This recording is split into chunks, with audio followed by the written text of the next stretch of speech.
Tired? No. Yeah. Good. You're not allowed to be tired. I flew in from Sweden last night, got back to my home at 2 o'clock in the morning, got out for a run at 6 o'clock in the morning, then went to the gym, then drove all the way down here, hit the room, got changed, and now I'm still here. I've got loads of energy.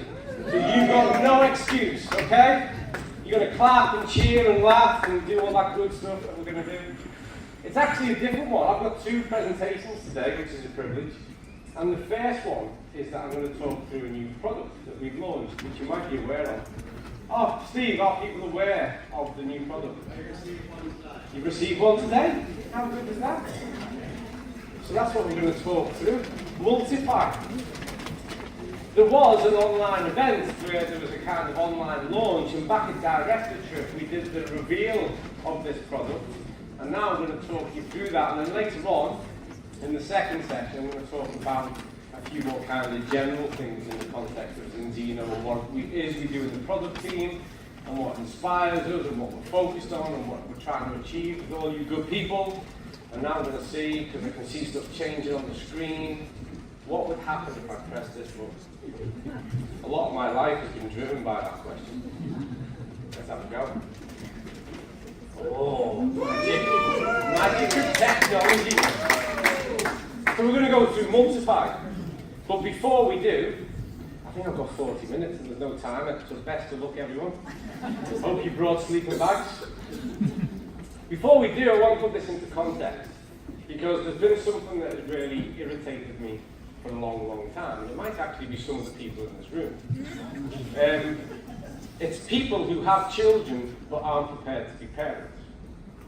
So it's people who ask me questions, and I've been doing this from way before Zinzino. I've been working in health and fitness, and I've been attending seminars and conventions and everything all over the world, talking about different things, representing different organisations. And for those of you who don't know, a big part of my work is centred on type 2 diabetes. And up until 2004, there wasn't a single reported case of a child having type 2 diabetes in the UK. And now they make up almost 15% of all new diagnoses. And so regularly I get asked, well, why has this happened? There's no mystery. It's parents who can't say no. When the child says, can I have a litre of Coke? And because you want to be the best friend, and you want to be nice, you say, yes, of course you can. Or because you want to keep looking at your phone. Whatever it is that enables you to just say yes, when actually you should be a parent. And I've had people come to me at events and speak to me and say, I know, but when I say no, they just really get upset and they keep insisting on it. I go, yeah, you've got to win that fight. Remember, you're the parent. You can't outwit your child. You can't be stronger than them, have more discipline, back what's the right thing to do. People don't like that response. They want a magic answer. And then you'll say, well, what are your children like? I say, my children are like yours. They are subject to all the same advertising. Their friends want to do all the same kind of things. It's all the normal stuff. The only difference is, I don't care if they hate me. That's it. Because they'll get over it, especially come pocket money day, or Christmas, or a birthday, or when they want to have something to eat. Because the other classic one is when people say, well, I tried to give them stuff, good stuff, but they won't eat it. What would you do? You starve them out. Don't give them anything. They'll eventually give in, I promise you. Hunger is a great motivator. But people don't. And why? Well, actually, in all honesty, it is tough. It is tough. Before we look at this product, I want to make you really clearly aware of something. And that is who owns the narrative of food all around the world. And I'm really fortunate in what I do. I travel a lot. I go to different countries, different cities, different towns, all the time. And when I do, particularly when it's a new place I've never been before, I go and conduct the same informal assessment. And I stand in the centre of the busiest part of the town, and I look around, and I see who owns the conversation. What can I see around me? Sorry? Yeah, in most parts of the world, all around me I see the golden arches, I see mermaids, I see all the usual things that you would expect to see. And I see all the same advertisements and promotions and messages by the biggest companies in the world. When you go into a supermarket, there's a strategy at play. that lends itself to convince you about what they think you need. It's really, really hard. And then for the average person who isn't a nutritionist or a scientist, and they're looking at boxes that are promising them everything they should need, then it's easy to fall for it. So the reality is I give people a hard time, but it's tough love really, because I do sympathise. I do understand. And we have to get real about the solution. Because let's get real right now. If the solution was no problem, just give all the children whole food, no processed food, no confectionery, no sweets, no chocolates, none of this. Well, we know that, so we fixed it. Yep. Right, folks, see you next time. Let's all go home. But that doesn't work, does it? And why? Because of multi-billion-pound organisations who are dropping adverts on the TV, on the social media feed, on search engines, on banners, on posters, on billboards, on shops, everywhere. They control the message. And so how are you going to get through that? How are you going to break through that? And here's a better question. How are you getting on with that? Hands up, everyone in this room who can 100% say they've not eaten any type of confectionery, cake, processed or ultra-processed food in the past month. 1, 2, 3, 4.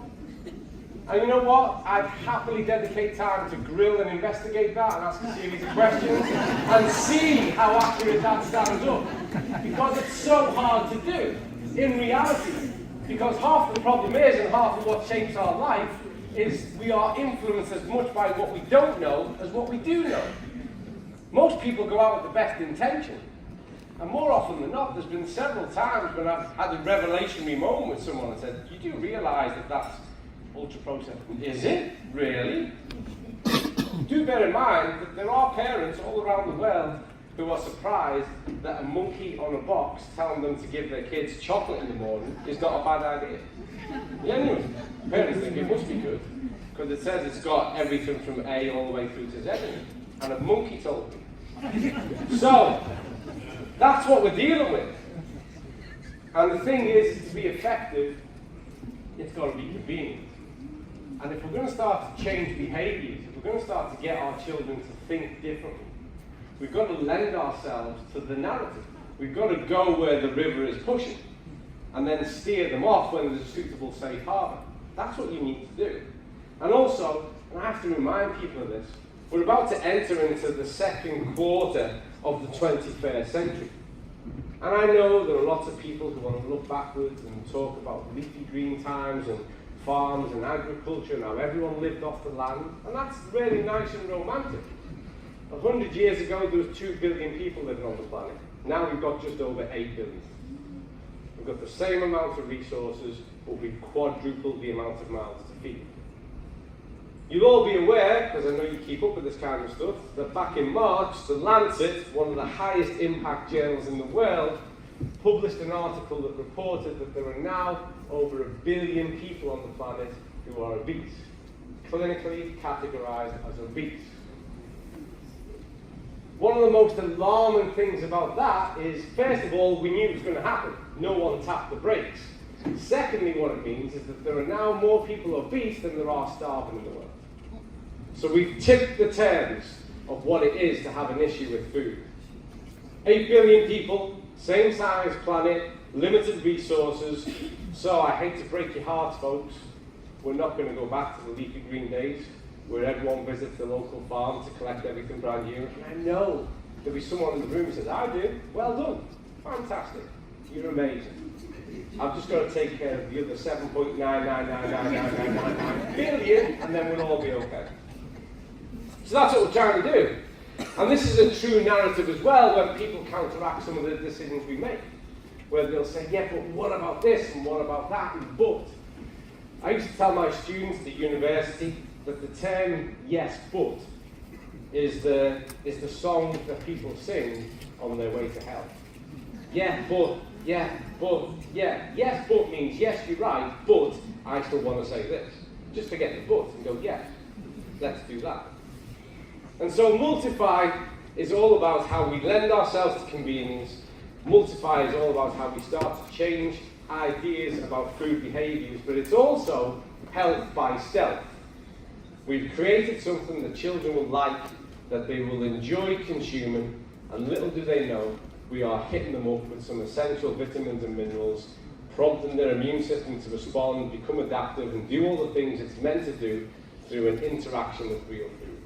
That's what Multify is all about. So it's a powerful product. So, let's have a look at it then. He says, there we go. So, healthy diet. In health, we love pyramids. We love to illustrate things with pyramids and show how things should be done. If you look at the health web pages of most areas of the world, they'll talk about the food pyramid. And this would be a good example of what a food pyramid should look like. But you're all familiar with Harry Potter and the Lord of the Rings and Star Wars. These things are amazing, but they're fiction. They're not true. And the same can be said of this. It's fiction. Most people don't live this way. Most people don't have a diet that is structured this way. And do bear in mind, I know the room I'm addressing, you're all far more health-centric. You live in the same kind of bubble as me. So you're all sitting there thinking, well, I do. But you're not the rest of the world. If you were, I wouldn't be here. I'd probably be selling motorbikes somewhere. I'd have to do something else for a living, and it wouldn't be this. The reality is, most of the world don't eat like this. And what have we got here? We've got availability of all key nutrients through whole foods. And I'm sure you've all got a favourite Instagrammer who lives somewhere miraculous, who shows you their wonderful life and how they do this every single day. It's lovely, isn't it? It's nice to see, if nothing else. It's good to have ambition. But again, the rest of the world, those billions of people, don't live this way. But we can all move this way, and we should. You should always be trying to make the single best food choice you possibly can. Supplements should supplement a well-balanced diet. That's the road. You should be working on target and making those better food choices, and your supplements should give you an advantage over things that are difficult to achieve. So, and I know you'd all lie, and then someone will go, no, I am 100% telling the truth, but I'm going to ask anyway, because it's just entertaining for me. How many people in the room definitely consume at least 2 litres of straightforward water every single day of the week? You see, you're in a bubble. That's not how most of the world is. So I know I'm singing to the choir. I'm preaching to the converted. Okay? So you've got to now take a leap of faith. The rest of the world doesn't look like this. How many people can say that they have 5 servings of fruit and veg every single day? Okay, less people. When we go up a step now, when we start to look at our fibrous carbohydrates, how many people are making sure that they get things like quinoa and porridge oats, and that they're getting good sources of whole grains every single day? Okay, similar to the veg intake group. And then we get up here now, and we get into our dairy stuff, and we get our lean proteins, and we get our dairy sources of proteins. How many people are targeting them and those dairy fats? Okay? People don't eat cheese all the time, probably. Eat loads of cheese. And then we have our oils, our phytonutrient-rich, polyphenol-rich oils. And then right at the top, if you can have a look at the top of our pyramid, what do you see? What was that? What do we see at the top?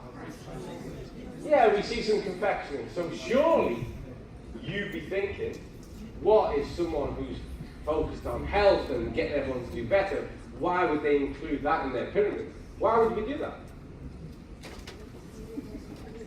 Be realistic. Yeah, reality. Yeah. Life is short. It tastes nice. Having something once in a while is definitely not going to do you any harm. Yeah? What was that? The modern world.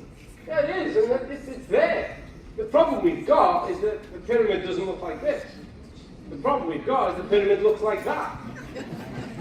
If the pyramid looked like this, we wouldn't have a problem. The reality is the pyramid looks like this. It's most of what most people eat. You are what you eat. That's a saying that's over 2,000 years old. It took a ton of research, science, evidence, medical practice, and all the rest of it to go, yeah, he was right. You are what you eat. Yeah? It's true. Let thy food be thy medicine be thy food. And the reality is that most people now, by most age groups, and here's the worst part, going back to my little rant at the start about people not being parents and wanting to be best friends, is that about 60 to 65% of adults eat like this way. But you know what percentage it is of children? 80 to 85. Yeah? And so what we see is a domino effect, which is what we see across all health metrics anyway. And so most people eat lots and lots of this stuff, and you've got to be quite kind, because reflect on your own experience of life. There was probably a point at which you became aware that this wasn't the best. Yeah? And you work on improving it. Everyone always does. I wrote a diet plan for someone recently, and I knew they were going to Athens, and I said, I know where the best ice cream place is in Athens, and I'll tell you where it is. And she was like, a nutritionist telling me to go to an ice cream place? I was like, ice cream is joy. If you don't like ice cream, seriously, you shouldn't be allowed to vote. Like, ice cream is amazing, and this is the best ice cream in the world. God, you should go there. And any nutritionist who says you shouldn't be doing that should be shot. Don't anyone put that on Facebook. Actually, no, put it on Facebook. Put just that bit on Facebook. But the reality is that most people are consumed by this. And this creates two problems. One, it's devastating with regards to our general health. But what's the other problem this has created? Addiction.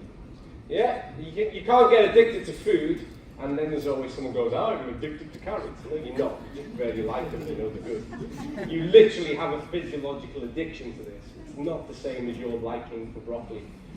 So you can get addicted to it, but what's the other thing that this has created? It's a perception. Convenience, parts of convenience. This makes this stuff look expensive, because this is really, really cheap. Yeah? So people say, health food's really expensive. No, crap food's really, really cheap. And they're still making billions off it. What does that tell you? That's the reality. So this is altered and it's skewed perspectives. So now people go, it's hard, it's more difficult. This isn't a talk about that, but I promise you now, and you may have experienced this yourself, there is a tipping point in the transformation of a diet. So when you progressively move away from less reliance on processed and ultra-processed foods, and you move towards whole foods, have any of you experienced the common factor that happens pretty much to everyone? Feel better and disappear, more energy, you lose weight, sleep better, and you're less driven by your appetite. You don't have the constant need to eat. One of the biggest problems about all this, and one of the biggest problems I have with so-called influencers who say, you can eat what you want, just keep your calories down, that's like hitting the accelerator and the brakes at the same time. Because this wants you to keep eating. And it aggravates ghrelin, the hunger hormone, and prompts you to keep eating. And once you make that shift over, you start to be less led by your appetite, and you get all that other good stuff as well. But this is how people eat. It's the reality of the world. You can't ignore it. You've got to recognize the problem for what it is and then do something about it. In research, the first thing we do is the statement of the problem. What's the problem that we're trying to address? We don't pretend the world's perfect and go, let's just go and invent something. What's the statement of the problem? What are we trying to fix? Well, this is what we're trying to fix.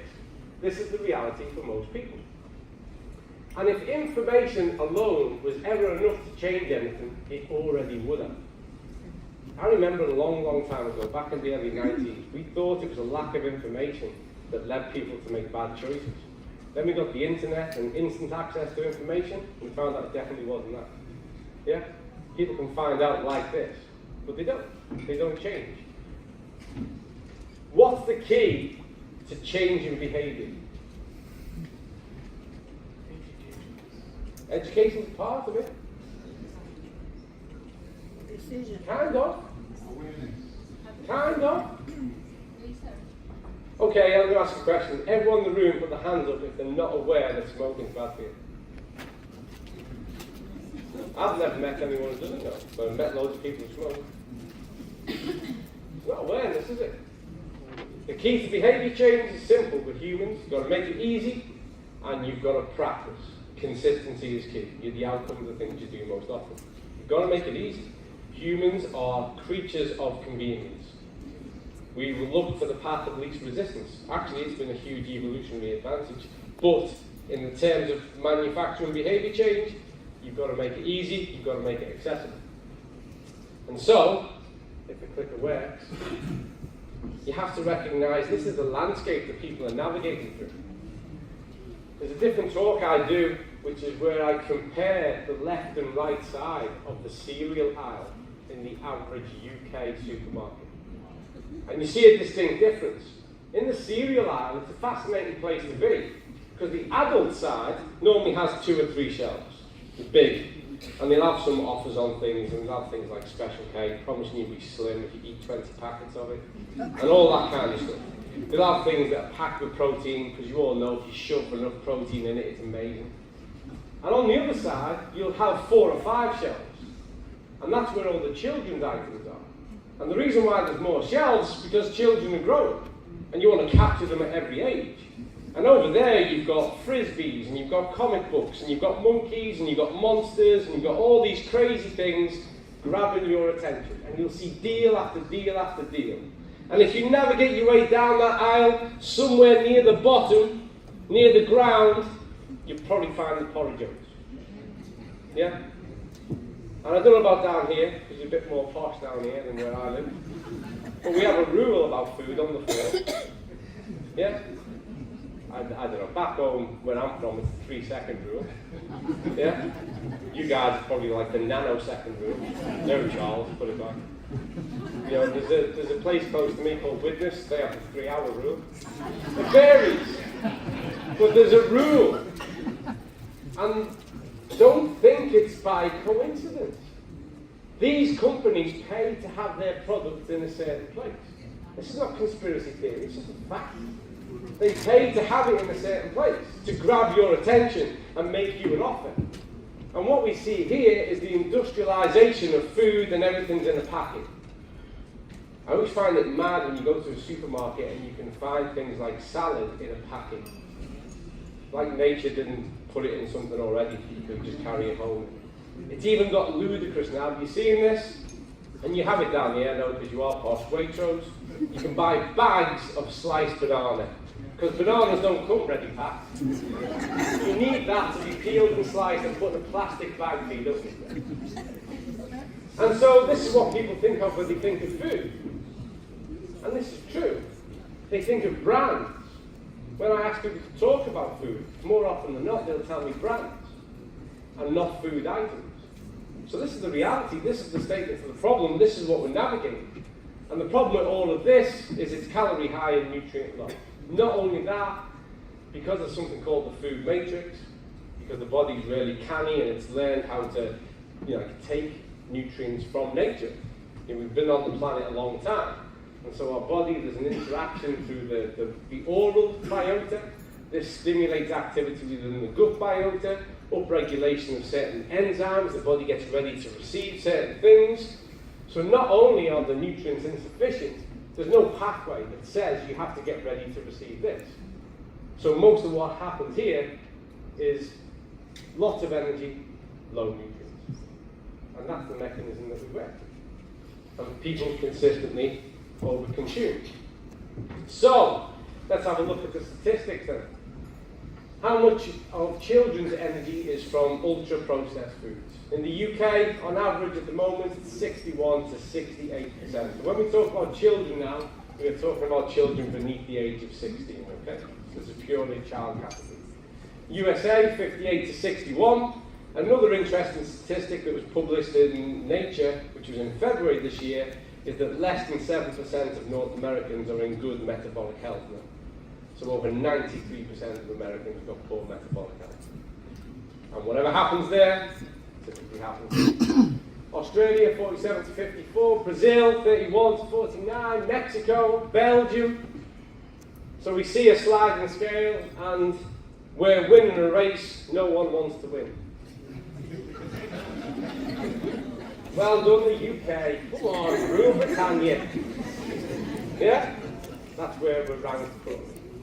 And the situation's only getting worse. If we add in the 16 to 18 category, which in my mind, living with an 18-year-old is definitely still a child, then we go into 85%. Yeah. Because what happens, I'm a nutritionist, somewhat known as a nutritionist.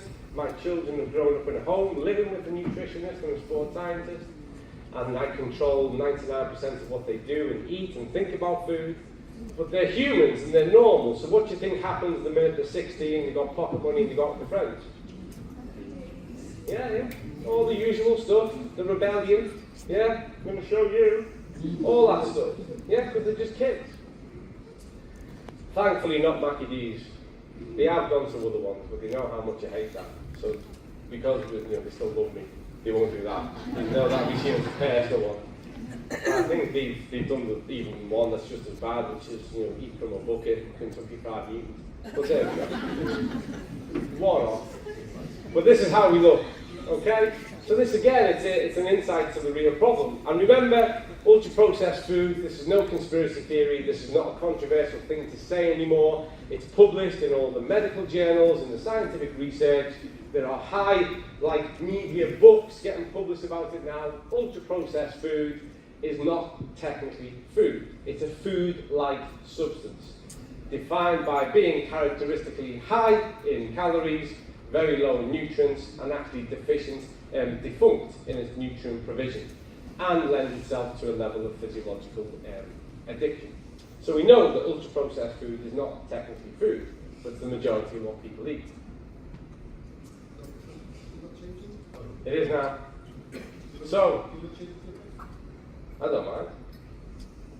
I'm going to change. This is a first.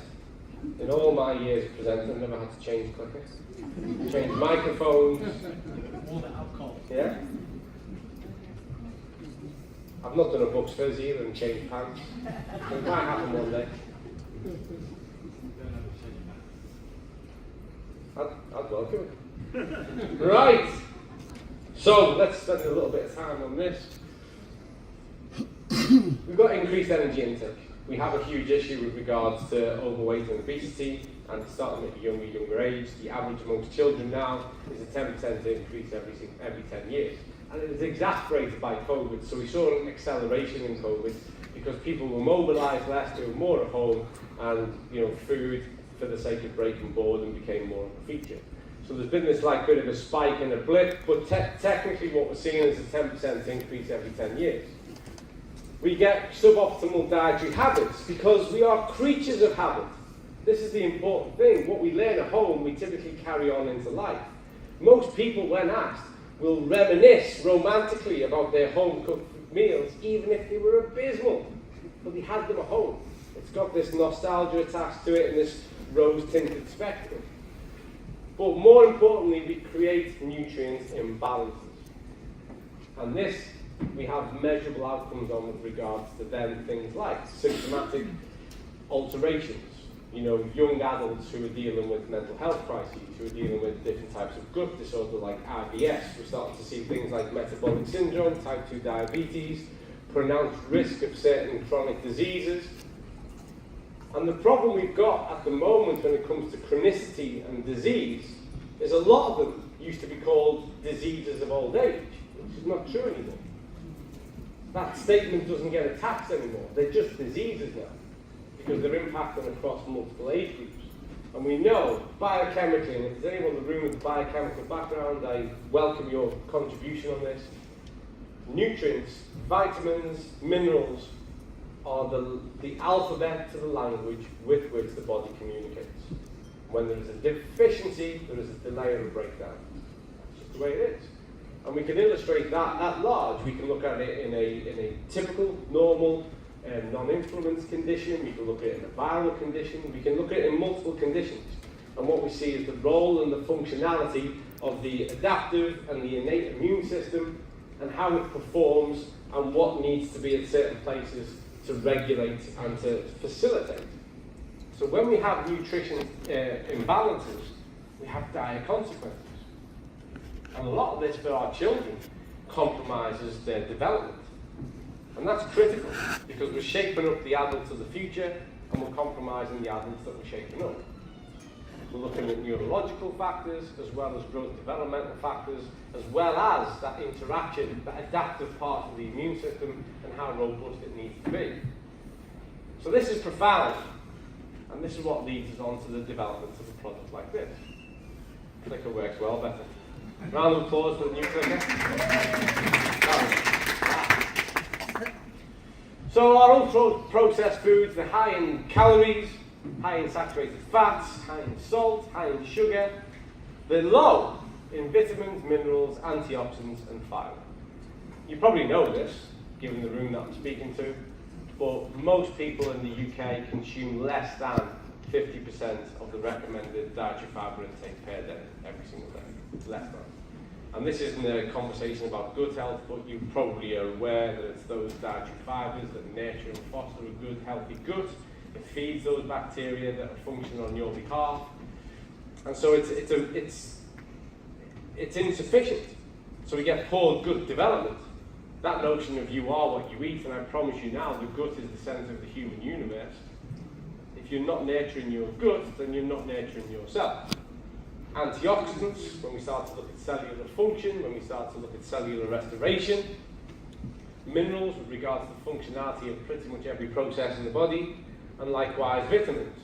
So we're getting tons of stuff that keeps us alive, keeps us living, but we're not getting a sufficient amount of the stuff that develops us and lets us thrive, and lets us live healthy and well. So, we have a diet that's based on ultra-processed foods. Children can be picky eaters. Is that a fair comment to make? Yeah, well, yes, Colin. That's the most honest statement you made today. You can be. You can be picky eaters.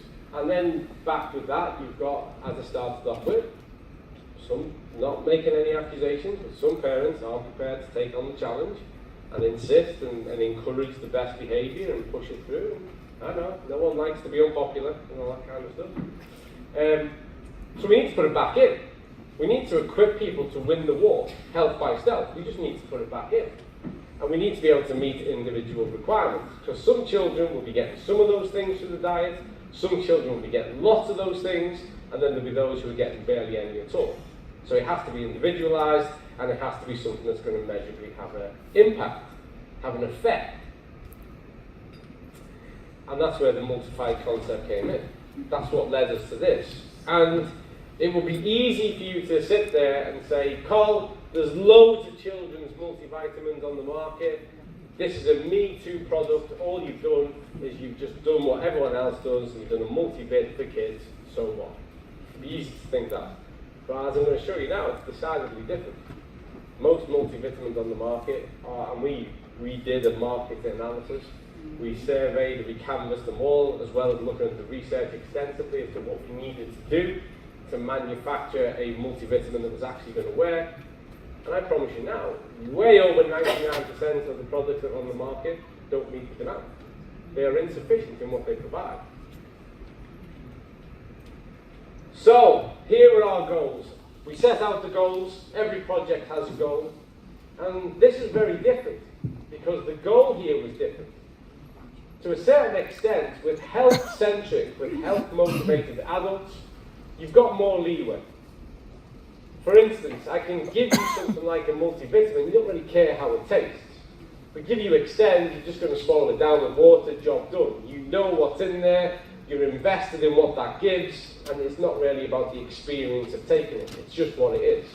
So satisfying a health-centric adult population is easier, but it's not the same with children, particularly if you want to develop a habit, a routine, and a behaviour, because you are the outcome of the things you do most often, and consistency is key. And you have to create a scenario where the child wants it. So the child themselves is asking for it on a daily basis. And that's why the number one goal was to have a tasty chewable tablet that they would ask for every day. So it was taste, something that would actually taste good. And well, that's really easy, because there's lots of these gummies and everything else that taste really good. But when you're trying to put a load of really good nutrients in and get a good taste, that's where it becomes different. Because a lot of those things that you want to put in don't actually taste great. They don't, let's just be honest. I know we're all meant to be all health guru people like, you go, no, I love to eat soil. Which is not true, is it? It just doesn't taste great. And so it's more of a challenge. You have to make other choices, and we have to remain focused on that top one. Because if it didn't taste good, the children wouldn't want it, and no matter what was in it, they wouldn't take it. Because if it was that simple, we'd just give them Extend. Your job done. Carefully select essential nutrients to meet individual requirements. You might find this hard to believe, but the needs of the child are not the same as your needs. Because developmental factors alter as we grow. We have more of a dependency, a need for certain things at certain times of life. And so you've got to be selective and not just do what everyone else does and says, we've got 10,000% of the recommended daily allowance of vitamin C. Brilliant. Great. The easiest one to achieve. Well done for that. So you've got to be really selective. We want to support immune system growth and development. We don't want to replace it. We're not trying to create addiction. We're trying to facilitate normal adaptation, growth and development so that our children grow up to have really robust, well-functioning immune systems and reach their growth potential. And then we want to empower families by creating healthy habits. You know, everyone's entitled to their opinion, and there's some uber clever people who have a different opinion to mine, and I respect that, and I'm happy to debate that in an open forum. There are people who would write a manifesto about how we could change global agriculture so that it could wholeheartedly and ethically meet with the current demand. I disagree. I've looked at the statistics, I've looked at the evidence, I've looked at the research, and it doesn't stack up. There are way too many questions to be answered. To me, it's a pipe dream. But the reality is that we can change health today, and we can change it tomorrow, and we can keep investing in fostering good health immediately. We don't need a whole stock systematic change from a multi-billion-pound organisation that is already making tons of money off doing something that's not the same. So we can bring about change right now. So, here it is. Have a look at the product spec. You've all got it. Everyone's got a packet of it, or I'm assuming that's what's happened. Or is it just given out to people that we like? Just curious. That might be the case. Did you get one? Then we definitely give it to everyone. So, everyone's got a copy of it, yeah? So, what have we got? Let's have a quick look at it. I've got loads of time. Loads of time. So, we've got vitamin A. We've got thiamine, we've got riboflavin, niacin, cansaic acid, vitamin B6, folic acid, B12, we've got C, we've got D, we've got E, we've got K, we've got zinc, iodine, beta-glucan, which is what I really want to focus on, and we've got choline. We've got the reference values against them, where we see 100% and 50% in some instances, and you might say, well, I know the product in my local supermarket that's 100% on everything. Yeah? That must be better. And it's half the price. Yeah? Doesn't work. Your body works off a pretty crude snatch and grab principle. And if you are nutrient deficient, and given the circumstances of what your body's pretty much dealing with there and then, if there is a key deficiency in your nutrient deficiency, and you overwhelm it with a multivitamin that is equally packed with everything, your body will grab the one it wants and it'll pee out the rest. That's it. And also, if you don't prime the immune system to draw down, because remember, all we're doing is increasing the circulating amount of vitamins to make them available upon need. But if there's no need, the body will draw less of them down. And that's where the beauty of the beta-glucan comes in. Because the beta-glucan functions as an immune primer. So it aggravates the system a little bit. Not sufficient to cause any harm, but it certainly stimulates and wakes it up. So that the body recognises these circulating vitamins and minerals and sees the case of drawing them down. It's not overwhelmed by a case of need, by one being massively in excess to the other. And because we do it daily, we eliminate the snatch and grab process. So it's really, really clever. It's really, really clever in how it functions and what it does. The second one I want to draw your attention to is choline. Are you all aware what choline is? No? So choline is it's an essential nutrient, it's a bit of a wonder nutrient, and it's also highly implicated with regard to neurological development. And we're not just talking about brain factors of neurological development, we're talking about coordinated factors of neurological development.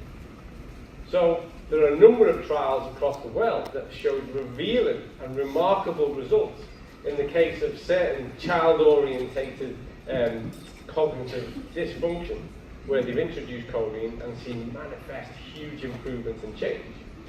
So choline has a profound effect from a neurological point of view, and we put a reasonable dose in there in order for the child to be benefiting from that on a daily basis. So what we have is every bit as intelligently thought out as Extend. And I listened to the introduction at the start from Jay and Kate, and I know that most people think I'm here because of balance oils, and balance oil caught my attention because I was working on an omega-3 project. But the real reason that I took Zenzino seriously all those years ago was Extend and Extend Plus, because they were and remain to be the most intelligent multivitamins in the world. And when I looked at that, I had this moment of going, if a company is prepared to invest its time and resources and intelligence on developing a multivitamin like that, then that's a company who can probably achieve anything with regards to 21st century supplementation. And off the back of that, the same thinking, the same reasoning, the same intelligence developed this, which was this notion of let's consider the needs of a child, a need of a developing child, and remember that what we want is consistency and to break habits and create new behaviours. We want to have a product that a child will enjoy taking, that is health by stealth, that is going to put these key essential nutrients in there on a daily basis, because you are the outcome of the things that you do most often, and consistency is key. It's a funny place to work health. Hands up in the room, everyone who spent 30 years working in health. Got a few? Got a few. Humans are funny, aren't they? The longer I spend around them, the more I wonder if I am one. It's true. Humans are really funny. 20 years abusing themselves, neglecting themselves, ignoring themselves, and then they want to be fixed in a week. I don't feel any better. I've been taking it for 2 hours. It's funny, isn't it? You wouldn't believe the amount of emails I get around about May time saying, how can I lose enough weight because I'm going on holiday and I want to look good in a bikini in July. And that's not men. Is that from men? Humans are funny. Humans are really, really funny. Really funny.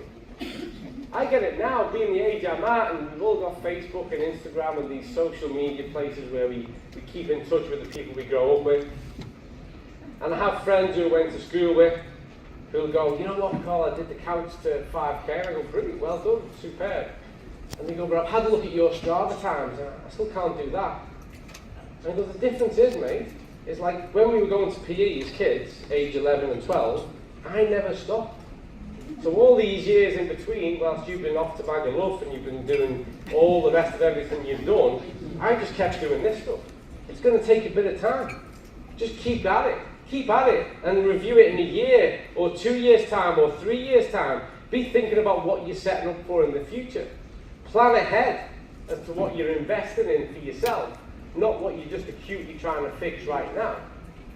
And that's the message here. Plan ahead. Because if right now, if we can change, if we can book the trend, if we can start to get nutrients into children, then we can change the predictions for the health outcomes that are upon us for the future. We can stop this 10% growth in obesity that has become pandemic-like. It's certainly an epidemic. We can really curtail the mental health crises that we're dealing with, particularly amongst young people. In times when it might not feel like it, but in times when we've never had so much, when, believe it or not, we've never been so safe. I know it's hard to believe right now in the world. The average person now gets to live like a king or queen did 500 or 600 years ago. We've never had access to so much so easily, and yet people's sense of desperation, despair, anxiety, and depression is increasing all the time. Lack of life satisfaction. And why? Because you are what you eat. Because we've got to start to change and recenter and realign the compass to what true north is. And true north is about a life well lived. And a life well lived is because you know how to live well. And health enables you to do that. We've got to realign our health span with our lifespan. That's what we need to do. And that's an investment in tomorrow. Every single day, it's an investment in tomorrow. And that's what this is. It's about getting children in line with the health behaviour that they're going to benefit from in a way that magnifies day in, day out. And it gets them to think about food differently. Because if you can foster a different mindset about food, then there's hope for them to have different food behaviours as they get older. That's what it's all about. So here's the influence on health, measurable. As you'll see at the bottom, these are all EFSA approved claims. So you can share this whatever you want. We are completely compliant, complicit with the regulations. We're not making snake oil claims here. Every single thing we comment on here is aligned to approved EFSA claims. Immune system, growth of children, growth and development of bone in children, energy yield and metabolism, cell division, we know a little bit about that, DNA synthesis, hormonal activity, cognitive function, mental performance, psychological function, reduction of tiredness and fatigue, vision, skin, bones, hair, teeth, heart function, blood formation and clotting, mucous membranes, nervous system, absorption of metabolism of nutrients, and protection of cells from oxidative stress.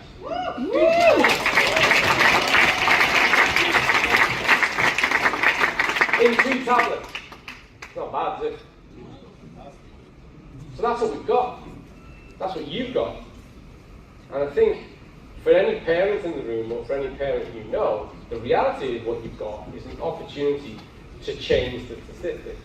It's the opportunity to give someone a better life. So it's certainly a part of it.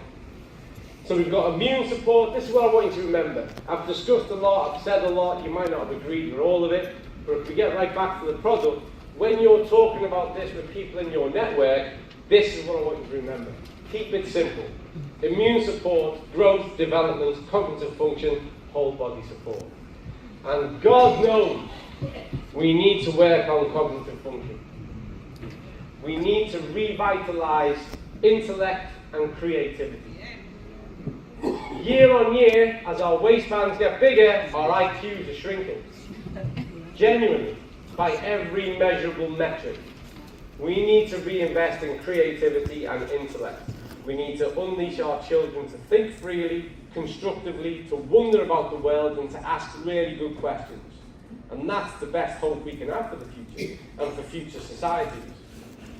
And when a child is nutritionally provided for, they have the best opportunity to achieve that.